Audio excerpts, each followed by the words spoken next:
El propósito de esta breve presentación es comentarles uno de los temas, hemos encontrado varios, que permiten relacionar los trabajos que se han hecho en las distintas subcomisiones. O sea, lejos de ser estancas las subcomisiones, hay una posibilidad importante de relacionar los temas que se dieron. Un ejemplo es lo que se vio en la subcomisión de alcances, que explicamos antes, y lo que acaba de explicar el ingeniero Juan Ignacio Wegner del tema de seniority.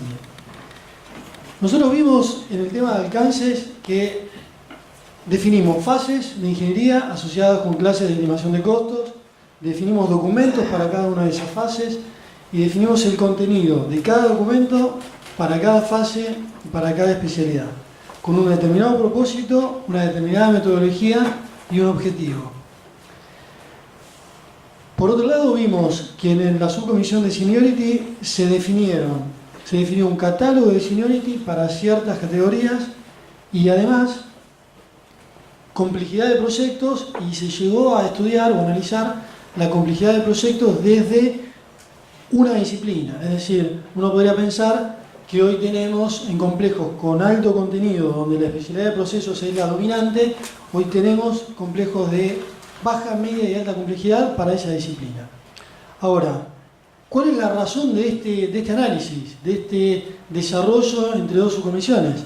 Sencillamente la problemática que surge en el trabajo diario, es decir, generar un documento, un pliego de condiciones para las empresas usuarias de ingeniería y por otro lado recibir para las empresas proveedoras de servicio de ingeniería, en donde esté claramente definido o sea un lenguaje común, qué seniority debe estar asociado con determinada fase de ingeniería. Es decir, si estoy solicitando un trabajo de una de las fases que digo, de ingeniería básica e ingeniería conceptual, ¿cuál debería ser el seniority asociado del personal clave, llamémosle por ahora, que va a trabajar en ese proyecto? Bueno, precisamente ese es el propósito de este desarrollo. Hay otras posibilidades que creo que vamos a tener la oportunidad de verlo con las preguntas, si no lo vamos a comentar, pero fundamentalmente es eso, es atender la necesidad de incluir un lenguaje común que relacione el seniority con las fases de ingeniería, objetivo, metodología y alcance en los documentos que se reciben para ofertar. Bien, vamos a ver ahora con Federico un poco el detalle del trabajo que se ha comenzado a desarrollar. Bien, un poco como comenta Pablo, la idea de lo que vamos a contar acá, que va a ser muy breve, es mostrar la experiencia piloto de cruzar algunas de las primeras interrelaciones de las diferentes prácticas recomendadas que fuimos barriendo a lo largo de las presentaciones.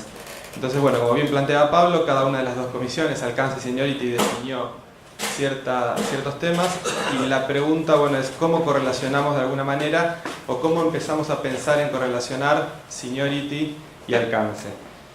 Y lo que pensamos es, bueno, uno puede ir a un esquema muy complejo de tratar de identificar documento por documento, seniority por seniority, complejidad por complejidad, y multiplicar esto en una matriz que se puede hacer extremadamente grande. Y nuestro primer intento fue tratar de trabajar sobre algo un poco más simplificado que nos permita dar una visión general. ¿Y qué decidimos pensar, o qué pensamos por lo menos? Trabajar sobre dos roles relevantes dentro del proyecto, y por lo menos empezar a pensar de qué se trata la correlación entre fases y seniority para dos roles principales, que serían el caso de la máxima autoridad del proyecto y un líder de especialidad, pensando que en ciertos proyectos puede haber, ambos roles pueden coexistir, aunque alguna vez puede llegar a coincidir.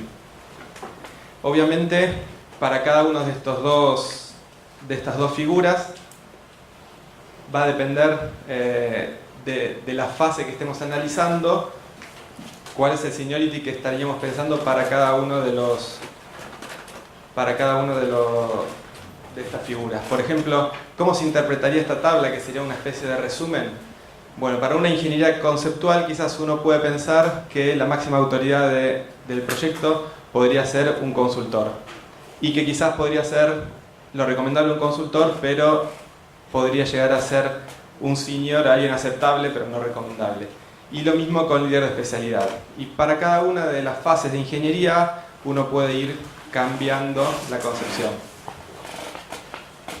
¿Qué pasa? Además ocurre que esto uno lo puede pensar y sin embargo va a ir difiriendo de acuerdo a la complejidad del proyecto. Uno puede plantear esta tabla para proyectos de determinada complejidad. Un proyecto, por ejemplo, de alta complejidad, o uno de media complejidad, o uno de baja complejidad. Con lo cual, uno puede imaginarse esta matriz para cada uno de estos ejemplos. Además, hay una dimensión interesante adicional, que es que un proyecto no necesariamente es complejo o no complejo en sí mismo, sino que puede ser complejo desde el punto de vista de una disciplina y sencillo de otra disciplina. Un proyecto que tiene que ejecutarse en una superficie compleja, complicada, puede ser complejo desde el punto de vista civil y desde el punto de vista de procesos ser sencillo. De igual manera, un proyecto de refinación puede ser complejo desde el punto de vista de procesos, pero el layout y el resto de las cosas suficientemente holgadas como para que sea sencillo desde el punto de vista de otras disciplinas. Esto, como les dije, es un puntapié y pensamos que esta matriz se puede ir evaluando de acuerdo a la complejidad del proyecto y evaluar cada fase y aplicar la matriz para cada una de las especialidades. El líder de especialidad de cada disciplina va a tener que estar en un proyecto de mayor o menor complejidad de acuerdo a su especialidad. Bueno, y finalmente esto es un puntapié, el primer ensayo para ir trabajando. No hay nada cerrado, los casilleros no están completos y la comisión no está conformada, con lo cual la idea era plantear el puntapié inicial y tratar de constituir alguna comisión para tratar esto y pensar si esta experiencia puede servir como algo útil para el resto de las interacciones entre comisiones. Muchas gracias.